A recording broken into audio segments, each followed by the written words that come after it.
right, welcome back to the Always Bayern Chelsea show, everybody. Today we're recording this on Saturday, February 8th, after a poor showing by Chelsea in the FA Cup, losing to Brighton 2-1.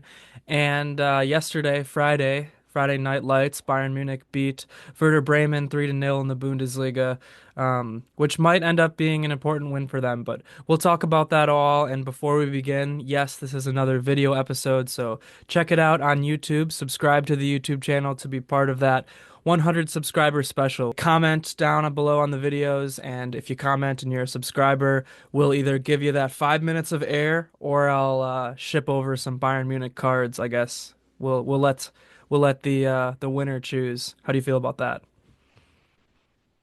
Yeah, gonna be awesome once we hit that 100 subscriber mark.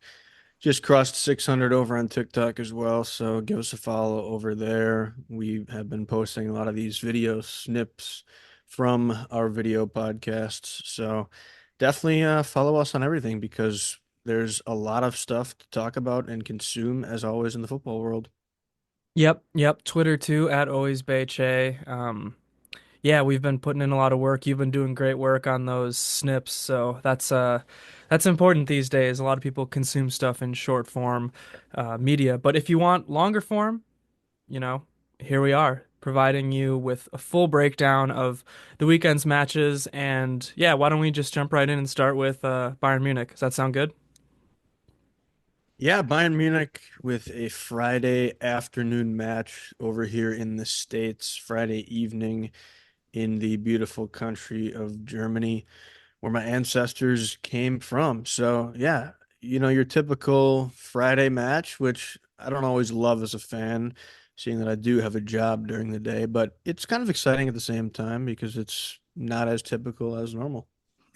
Yeah, I share those sentiments. I think it's harder to keep up with the weekday matches for sure.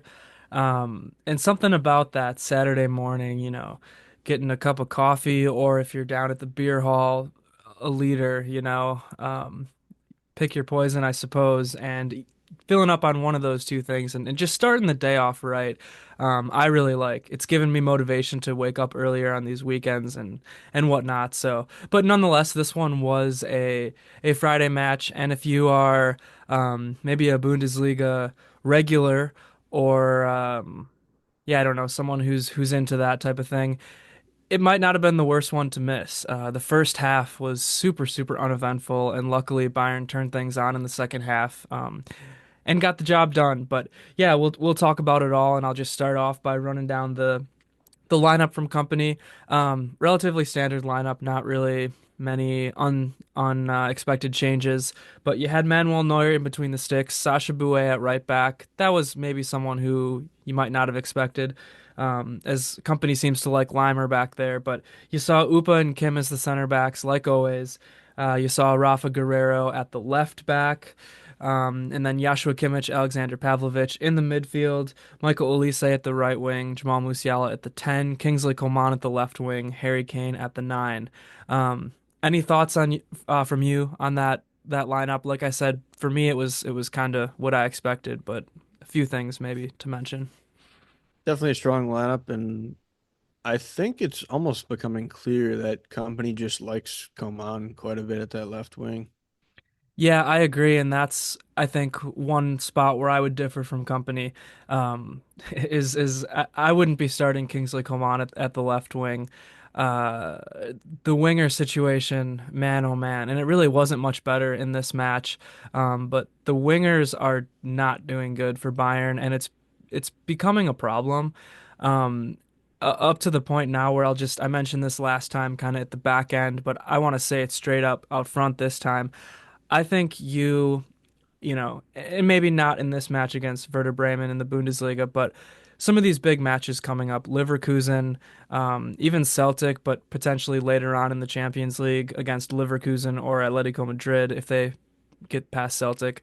I think what you got to start to do is either run a 4-3-3 with the midfield of Pavlovic, Polina, and Kimmich, again, giving you three different profiles. Polina maybe being more of that defender, strengthening the weak defense that we've seen.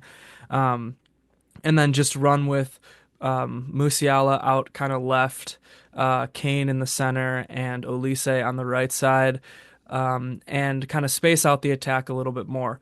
Or if you are married to a 4-2-3-1, try Musiala at the left wing.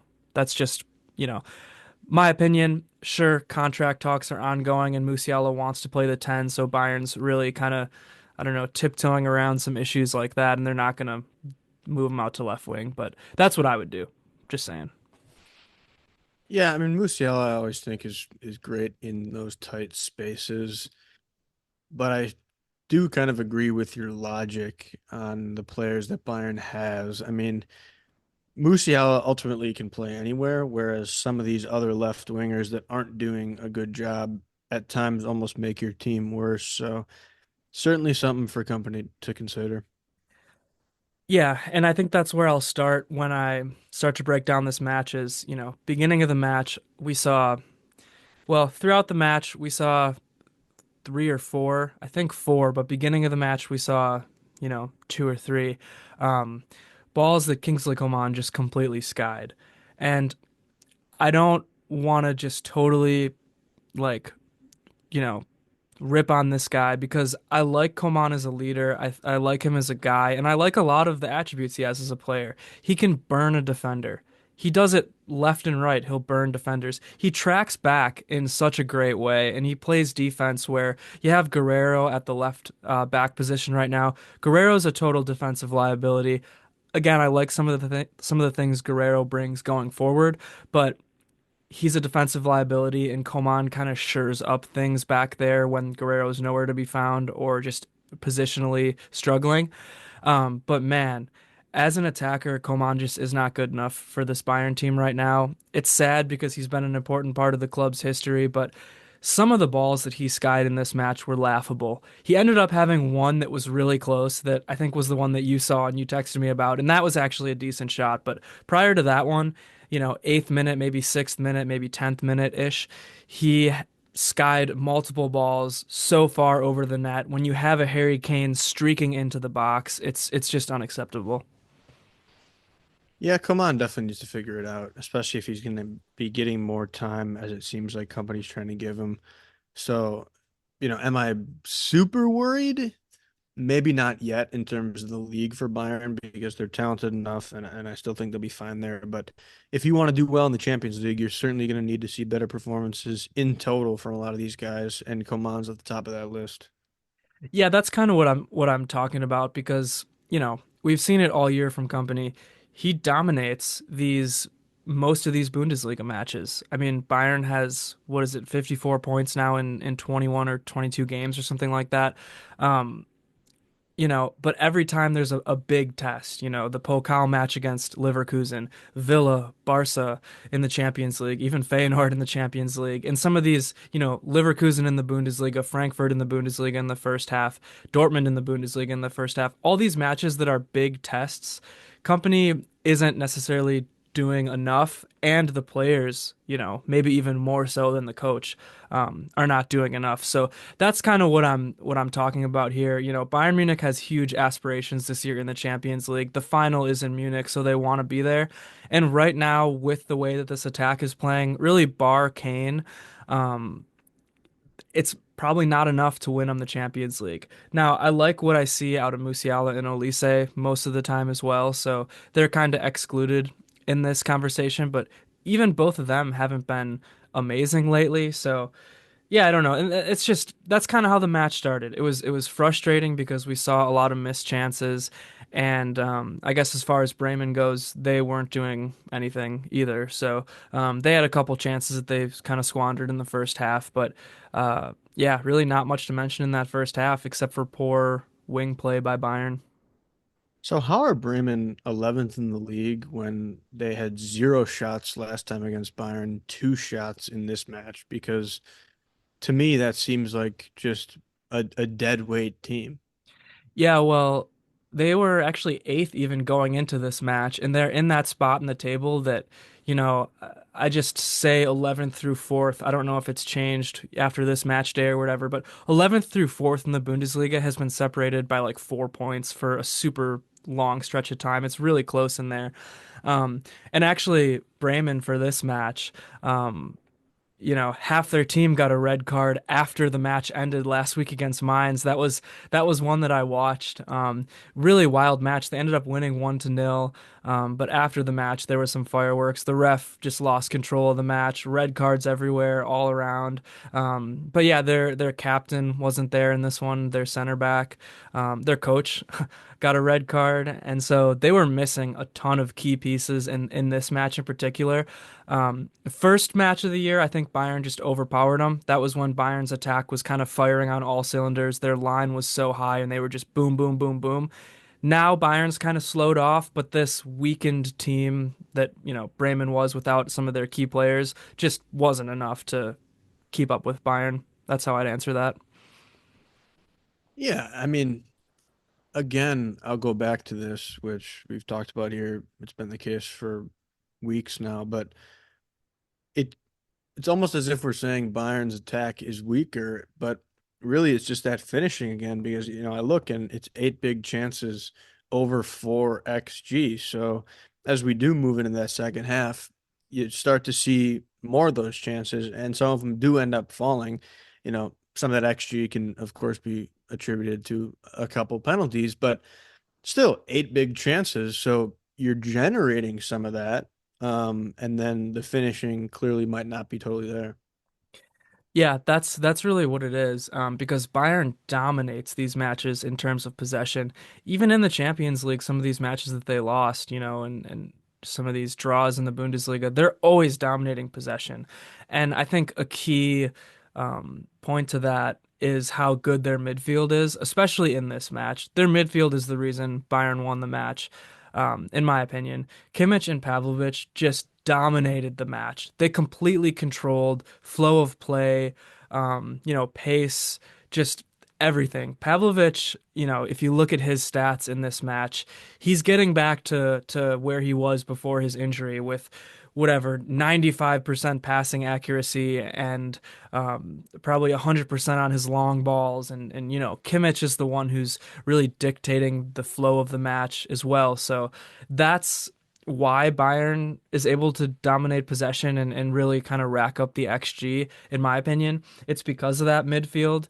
And then also in the first half, Bremen was following the beat Bayern blueprint, which is sit back in the first half, kind of let Bayern tire themselves out, let Bayern miss their chances, try to play a few long balls, try to counter quickly, and score from there. And then in the second half, maybe be a little bit more aggressive. And that game plan worked for them in the first half, but then Bayern just, yeah, did better in the second half with their chances, and Bremen really didn't even create chances in the second half. And I have no respect for some of that strategic maneuvering by Bremen because you're never going to win a match that way if you're then getting no shots, essentially, because you're letting yourself get dominated in midfield, which even if you kind of do lay back, you got to at least attempt to get some action in the midfield because it's so tough to generate chances just from a defensive standpoint, just if you're bombing stuff away or whatever the case may be. So, a low block, whatever, defensive, it's just so tough. And eventually Bayern are going to score. And obviously they do end up with a few. So Yeah, and that kind of opened up in the second half there, the 56th minute, which actually, before that, I guess I should mention my moment of the match was Vincent Kompany's halftime talk because whatever he said in the locker room at halftime totally changed things, as I've kind of been alluding to. But yeah, that 56th minute, we did see the handball awarded in the box. And Kane made a nice run, and it was unlucky for Bremen because the ball kind of got stuck in between the defender's chest and his arm. But I mean, it happened because Kane made a great run into the box, and if the guy doesn't kind of trap the ball in between his arm and his chest, Kane likely scores that anyways.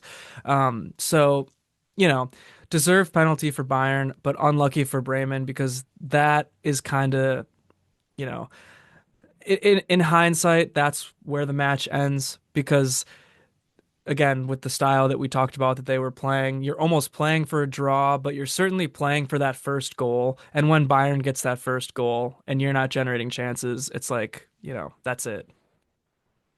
totally agree. Good run by Kane. And kind of manipulation of the ball and then slots it away with a perfect penalty. Yeah. And, from there, we saw things get a little bit better for Bayern. Like I said, their crossing, which had been dreadful all match, not just from Coman. Boué had a couple of really bad crosses, and other players too. Their crossing just started to click. And that was when their attack started to get better. Now, I know I just said Boué had some bad crosses in that match, but I did want to mention, I thought that. The right side of Bayern's attack was so much stronger than the left side in this match. Boué and Olise were 1,000 times better at just breaking down the block, at whatever, throughout the whole entire match. Any attacking element, that right side was better than the left side of Coman and Guerrero. So I did want to throw that out there, but yeah, we saw some subs then in the 73rd minute. Konrad Laimer actually comes on for Sasha Bouet. Um, and in the 80th minute, a little bit later, Leroy Sane comes on for Coman and Goretzka for Pavlovic. So some subs there that I think Company did a great job with. And yeah, minutes later, 82nd minute, Bayern gets that second goal. Um, Started by a nice little run by Musiala to kind of dribble past the defender, and then he finds Limer, who just takes the ball all the way up that right side and crosses it in perfectly to Zane, who is in the right place at the right time. So credit to Zane for that, and just taps it in. Major, major credit to Sane for that goal, in my opinion. When you kind of look at how that play is developing, you see Sane drifting into the box, and you're thinking, okay, he's gonna maybe gonna try to come near post and expect maybe a low cross from Limer, but then instead he kind of drifts back a little left to the other side of the defender. And whether Limer's reading that perfectly or not, or ends up getting lucky with the cross, but his little mini looped cross ends up working out perfectly since Sane had kind of moved back that way. And from there it was quite an easy goal. But really the positioning there to me was what made that goal special.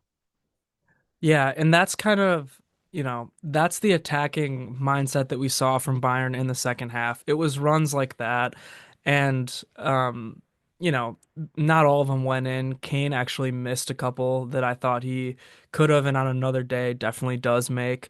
Um, so yeah, it was kind of weird because I thought Kane was honestly probably the best offensive player for most of the day, but just with his movement and his runs, which we don't always see from him in the box. Sometimes he's more stagnant. He was creating a ton of chances, wasn't always getting the ball, and then when he did, he actually missed some of the chances that he normally would make. So kind of a just a weird thing to note, but um, yeah, I mean overall better second half. Olise did a lot better in the second half, I thought, and Olise is first of all, clearly Bayern's best winger right now, better than Zane, Coman, Gnabry. And then I put Zane above Coman and Gnabry still, even though Zane hasn't done enough this year either. But I will say, and it's strange because Olise, however many matches you look at, I feel like every time I look, he's getting an outrageously high score on these scoring systems like SofaScore. He's always like up in the high eights or low nines, but he didn't have the greatest match, I thought. So I don't know how they calculate these scores all the time, but he missed some crosses. I think his final third decision making isn't always the best. And again, I believe he's the best winger on the team, but I'm just saying like it's weird how the scoring system works because I'm sure, most of Bayern's attackers actually probably scored pretty high and they seem like they do, based off statistics. But when you watch the games, it's like there's still something missing. There's still a final third decision that's just wrong a lot of times. Yeah, and they've certainly had enough time at this point to try to get that chemistry flowing. I will say it's not always going to be perfect in the first year when a player gets added to a team. Some of these things take a while just to get a perfect chemistry. And so, really, for him to have as good of a year as he's had, I think is a compliment to the player that he is, the talent that he has. And then as well, you have to consider how company uses the players and him trying to figure out how these puzzle pieces work. They've had so many moving parts at times in the attack. So a lot of factors at play ultimately is what it comes down to. But agreed that Michael Olise has been the best winger on the team. Not quite the best player, as I maybe predicted before the year, but still strong, and has a lot of room to improve, which I think is the key. Agreed. Yeah, I think that's a perfect way to really put that. And like I said, with these wingers, it's tough. But if you want to do this 4-2-3-1 and you're not going to move Musiala out, I think what you got to do is throw Sane on that left wing and throw Olise on the right wing, and then if you want to keep Musiala in the middle. Um, but it's weird with Zane, and I thought he did good in this one. But he's clearly struggling with his confidence lately, and I think that's part of it with these wingers. Coman's there too right now. Gnabri's there too. They, I don't know, they feel like they have to do too much, I think, when they have the ball. And I've been saying this, but they miss Kane a lot or they crowd out the box. Zane especially really drifts in when he, I think, isn't getting the ball very much or feels like he needs to be doing more. And yeah, I mean, I don't want to harp on it too much because I feel like I talk about this a lot with this attacking group, but um, overall something has to change if they want to go far in the Champions League and continue to be like the dominant force that they are in the world. Um, but yeah, as far as the rest of the match goes, 89th minute Stanisic comes on, Guerrero comes off. That move needed to happen a lot sooner, I thought. I would have started Stanisic. I think he is probably the best like outside back for Bayern outside of Alphonso Davies, who's injured right now. Um, and Konrad Laimer is certainly doing a lot to put himself in that conversation for right back, but I think Stanisic is defensively so much better than Laimer, Bue, and Guerrero. I get it if you want to play Guerrero or I mean Bue or Laimer on that right side for now, but hey, Stanisic has to play on that left side, in my opinion. So unless he's still hurt and is getting nursed back in, but that's just one of the things I would do a little bit differently. I really hope we see him in this Champions League match against Celtic. Yeah, that's something to watch for sure going forward. The health of these players and what company decides could be a key factor, especially in the Champions League. So for them to toe that line of figuring out how to rest and bring guys back is going to be very, very interesting. Yeah, and then final action of the match, 97th minute. Jamal Musiala, who I thought had been having a relatively quiet match, especially by his standards. He hasn't seemed right, or like up to his standards, I should say. He's still playing fine, but he could be so much better this year, as in 2025. Um, had a great first half of the season, but then got that illness in the second half, and I feel like he hasn't quite been himself. In this match, especially, he fell into the trap that Musiala sometimes falls into, which is putting his head down and just dribbling into a block of defenders. And he's so good at that, so I have to forgive him because a lot of times he can just take on seven guys at once. But a lot of times in this match, he would just get the ball stolen and then ended up flailing around somewhere.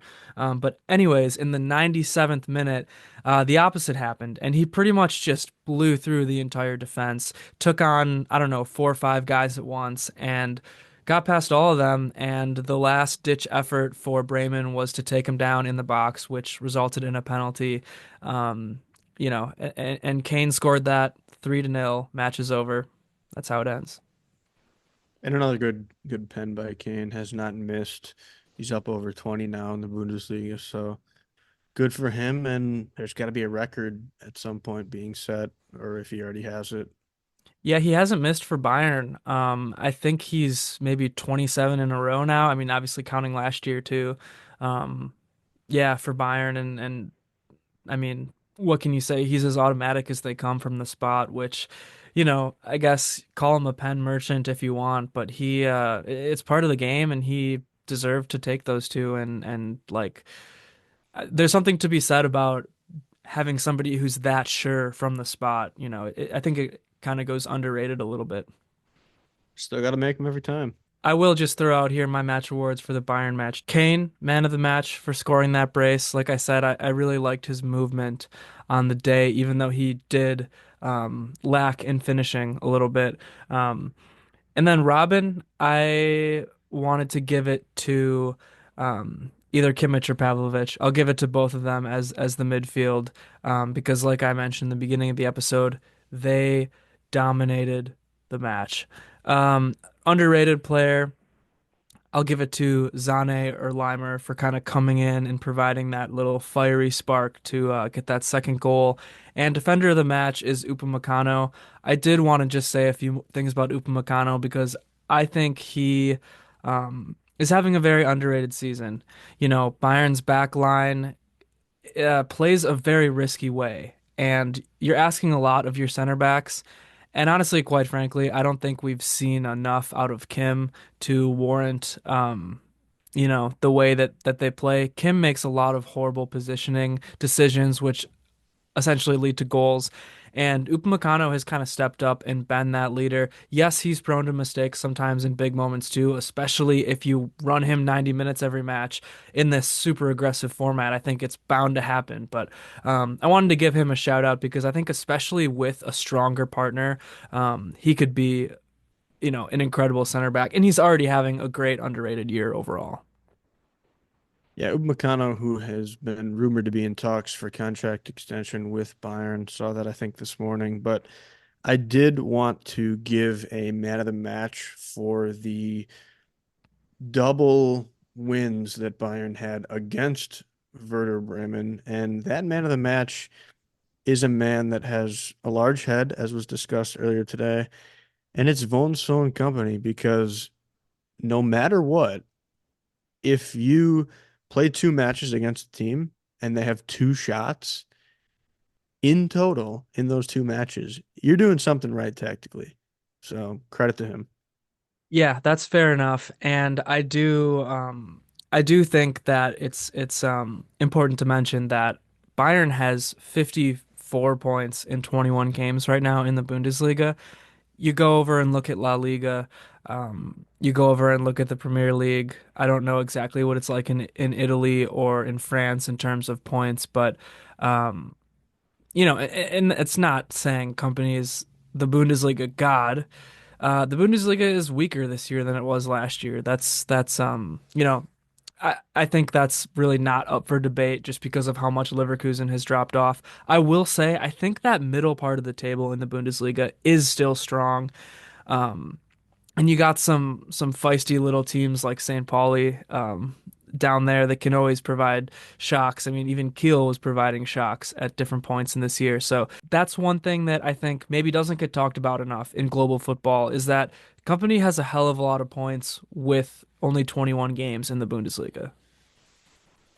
Yeah, that's definitely true. And you bring up the other teams in the Bundesliga. It's crazy because I didn't realize that we had a local tie in Milwaukee to a Bundesliga team. I wasn't aware that St. Paul's Fish Market sponsored a team. Nice. I thought you were going to mention Frankfurt there because they're rumored to be partnering with the Milwaukee soccer team, which, let's face it, is that ever happening? I'd say it's about as likely as Chelsea are to win this year's FA Cup. Oh, wait. Oh, Yeah, so now Bayern Munich goes up against Celtic in the Champions League this Wednesday. Next Saturday, they're back in the Bundesliga against Leverkusen, who, yes, dropped points today against Wolfsburg, which is absolutely huge for Bayern Munich, that match was a 0-0 draw. And then the following Wednesday, Celtic travels to Germany for the second leg of that Champions League round of 16 play-in. So just a packed schedule for Bayern for this next week. And this is kind of like where the rubber meets the road. You know, they've been skating by in these Bundesliga matches, which credit to them for that. A win is a win. But like I said, Company has not really proven himself, and the players, frankly, haven't really proven themselves in massive matches this year yet, outside of a few. You know, PSG is one that I can think of. So now it's where the rubber meets the road, and we got to see how Bayern's going to do. Celtic away is apparently one of the craziest atmospheres in football, so I don't want to count Celtic out. Bayern should be able to beat them. They're a much more talented team. If Bayern plays their game, especially with that return leg at the Allianz, they should be able to win that.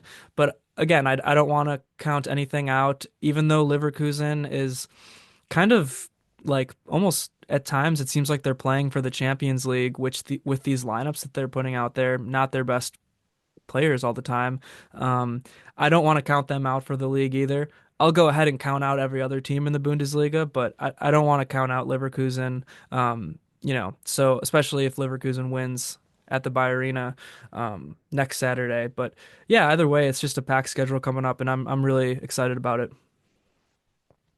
Yeah, my personal opinion is that Bayern would have to have a pretty big choke to lose the league at this point, but I do think Leverkusen is leaning more into Champions League. They already won the Bundesliga last year. Not that it wouldn't be cool to win back to back. Just don't think it's as important for them this year, especially when you're probably only going to have Alonso for this year. So we'll see what happens with these matches upcoming, but every match now for the rest of the season for Bayern is important. Yeah, and you know, like I said, I expect and I want Bayern to win the Bundesliga. I obviously want them to do well in Europe in the Champions League, but the way that they're playing in the Champions League right now, I mean that 3-0 loss to Feyenoord, I'm not saying anybody can beat them, but there are definitely no sure things in the Champions League. So yeah, just pedal to the metal right now, full steam ahead. Totally. All right, I guess let's talk about Chelsea now. I don't have anything else to say about Bayern. All right, yeah. So Chelsea today, we just were watching together this match against Brighton in the FA Cup. They lose 2-1. One of the more boring and pathetic displays from both sides in this match. I think we both really didn't find much joy in watching it. Chelsea are playing uninspired football. I'm going to keep using that term, but it's the truth. There's no grit and energy and motivation to this team.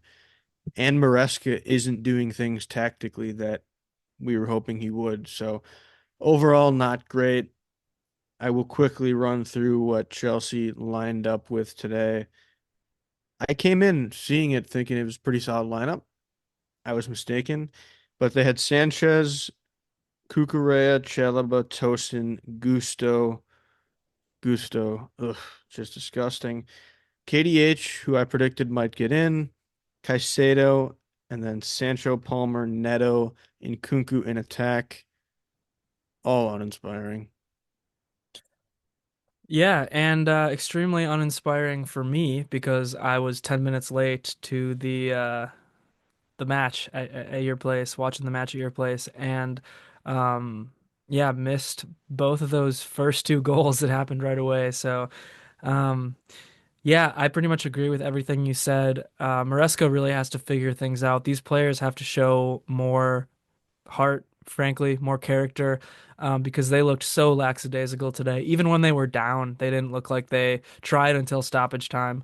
Um, that first half, it looked like Brighton and Chelsea were almost tactically too similar, but not good enough at what they were trying to do. Very stretched. The pitch was very stretched. I thought that the best things from Chelsea happened when Caicedo was trying to play through balls, long through balls, through this massive amount of space in the midfield, and Chelsea's attackers just couldn't do anything when they got those balls. Um, but yeah, so much space. I needed Chelsea to do more in the midfield. I think I needed to see Enzo come in earlier. Um, but even when Enzo came in, that didn't really change things. So, yeah, I mean, brutal own goal to open up the match. My boy Bart, the Dutch keeper on Brighton, just dropped a ball right into the net from a shot that was going in probably by Palmer. And you would think that Chelsea would be, um, I don't know, more enthused to kind of build off of that. Yeah, lots to touch on based on what you said there.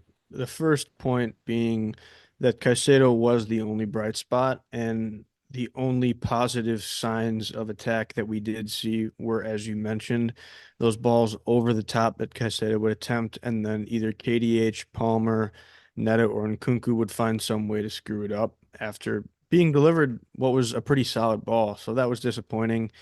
Again, Caicedo really the only good player on the day. The thing about the energy or lack thereof for Chelsea is there's all these opportunities to show energy that you'd think you would, and they don't. You immediately within 5 minutes get gifted a goal by the opposing team. So you're thinking right away, all right, boys, this is awesome. We're up 1-0. Let's play fast. Let's play free. Bring the energy and let's dismantle this team. We're on the road. Let's make sure they don't even get to breathe after this mistake. That didn't happen. Then Brighton evened it up 1-1, and you're like, okay, we got slapped in the face. Time to bring the energy back. And you still don't. So then you go into halftime. Is there any fire up speech? Is there any motivation to get better in the second half? Clearly not, because pretty early in the second half, you give up a goal. Again, just terrible defending. So then, desperation mode. You're down 2-1, FA Cup, no goal differential considerations. You might as well give it your all, and you still show a pretty much lackadaisical performance. And that to me is what is pretty concerning going forward with this team. Yeah, I mean, their style didn't even really change at halftime either. There were no subs at halftime. Um, yeah, just a weird low energy day. And you think that it would be the opposite. You know, you have a chance to win some silverware here. It's still early on in the FA Cup, but I mean, we saw Manchester United win the FA Cup last year, and they are a dumpster fire train wreck of a football team. So if they can win it, you think that anybody would have a shot at least. So um, just disappointing overall. I mean, yeah, the defense was really lackluster. Both of those goals, I think, there was just some miscommunication. The first one was that nice header, impossible to save. I guess it was Chalobah who didn't mark the man there, but Chalobah and Tosin just didn't really have chemistry. Either one of them, I think, need a stronger partner as a center back pairing there to really leave their mark on a match. And then the second goal, which was my moment of the match because that was uh, that was it. After that, Chelsea didn't seem to care or try. But the second goal there, KDH and Tosin, I thought both did nothing and should have done more. And then Sanchez was out of position, couldn't decide if he wanted to go up or stay back. And we saw that a lot from Sanchez this match, this year. I mean, it's really the same story. Can't really decide to go up, to stay back. Usually chooses wrong and makes a mistake and just is not a very confident keeper. Yeah, didn't make any glaring mistakes, but you can tell he has zero confidence and no clue what to do when the ball's heading toward him. Defense just poor. Chalobah Tosin, as you said, nothing doing. Gusto lost possession 21 times. I saw. I don't know how that's possible as a right back. That's brutal. Just just so bad. I mean, you think wingers are losing possession a lot when they try to go at guys, but we got a right back that's trying to invert and is just terrible. He doesn't quite have a role on this team. And Kunku doesn't have a role. I mean, half these guys don't have set roles on this team. The management of this team has been so crazily poor lately that you're just left wondering who's to blame. And all you can probably say is a mix of everything and maybe the most blame to the sporting directors who've tried to put this team together. Yeah, and Kunku leading the press as a striker doesn't work. He needs to be a 10 or maybe like a left wing, but who plays more in the middle. Um, I'm doing air quotes if you're not watching on video, because not a true left winger, but um, yeah, and Gusto, I don't even know where to begin. I think it's just time for him to move on, unless Chelsea's team structure changes a little bit. I don't know. I wish Reece James was there. That's one thing I'll say. Jackson does a much better job of leading the press, even though he's not like a traditional target man, which a lot of times Chelsea's wingers are kind of crossing in, looking for a target man, and there's just nobody there, as we kind of talked about during the match. So, um, yeah, I mean, it is concerning because I don't really know where you go. You can't just rely on the individual brilliance of some of these guys. You have to, you know, it's probably mostly on the sporting directors, like you said, but also on Enzo Maresca. You have to just formulate a more cohesive plan because there is not much chemistry happening right now. Yeah, I think Maresca needs to figure something out, whether it's brand new tactics or slightly modified. His inverting fullbacks is not working. the wide wingers that have nobody to cross to, but also don't look to score is not working. Palmer isn't finding anyone to pass to and isn't getting in any great positions, especially when he's being double and triple teamed. Something needs to change, and we're nearing desperation mode. And I hope Enzo Maresca realizes that. Yeah, I mean, like I said, second half, Brighton really became extremely compact and didn't stretch the field at all. Just kind of backed up a little bit and let Chelsea do nothing with the ball. Basically, I don't know what the possession was. It seemed like Chelsea had a lot more possession in the second half, but um, like you said, something has to change because this match is maybe a microcosm for the season. Nothing changed in that second half, and something is going to have to change in terms of how the team is structured in the second half of the season now. Totally. And it's going to have to change quick because you face the same exact team on Friday coming up now. And all these Premier League matches are essentially must wins with how tight things are in the race for the top four, top five. And then you consider you still got the Conference League. And I don't think we're as confident as we once were with the Conference League with the players that we've sent out on loan or sold or are suspended.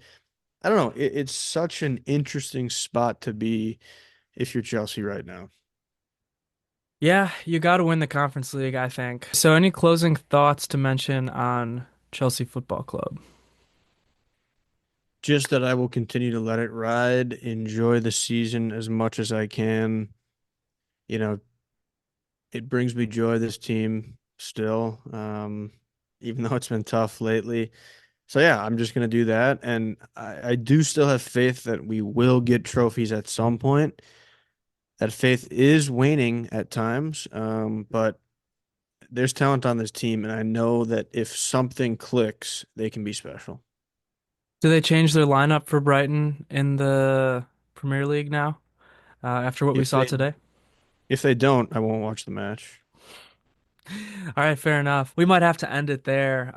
Again, video episode, subscribe to the YouTube channel, and leave us a comment down below if you want to be part of this 100 subscriber giveaway for some cool Bayern cards or 5 minutes of airtime. If you are a local listener and you comment something about St. Paul's, maybe we can go over there and have some oysters together. Wow, there you go. What a friendly invite. Yeah. Stay tuned as we keep saying, busy week here. We'll have coverage dropping for the Champions League matches midweek. We'll have coverage for the weekend matches as well. Um, yeah, and as always, Mia San Mia. Up the shelves.